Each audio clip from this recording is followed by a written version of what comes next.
বৃষ্টির নিচে দাঁড়িয়ে দোয়া করলে দোয়া কবুল করে কে? করেন আপনারা? বৃষ্টি পড়লে কি গান লাগায় দেন?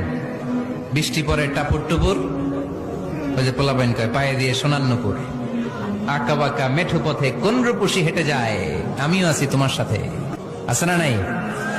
বৃষ্টি পড়লে মানুষ গান লাগায় দেয়, হিন্দি সিরিয়াল লাগায় দেয়। নো, বৃষ্টি দেখলে আল্লাহর হাবিব ভয় পেয়ে যেতেন, একবার ঘরে ঢুকতেন আর একবার বেরোতেন। আম্মা জান আয়েশা বলতেন, ভয় পান কেন? আল্লাহর হাবিব বললেন, জানি না এই মেঘ থেকে বজ্রপাত এসে মদিনাটারে জ্বালিয়ে দিবে নাকি মেঘ থেকে বৃষ্টি এসে মদিনাটারে উর্বর করে দিবে, আমি তো জানি না, ভয় হয়। দোয়া করতেন, আল্লাহুম্মা আসকিনা গাইসান মুগীসান মারিআন মারিআন নাফিআন গায়রা দার আজিলান গায়রা আজিল। আল্লাহ, আপনি উপকারী বৃষ্টি দেন, এমন বৃষ্টি যেটাতে আমাদের রিজিক আছে, গবাদি পশুগুলোর রিজিক আছে। কল্যাণজনক বৃষ্টি দেন, ভালো বৃষ্টি হইলে তাড়াতাড়ি দেন, দেরি করেন না কোন। সুবহানাল্লাহ।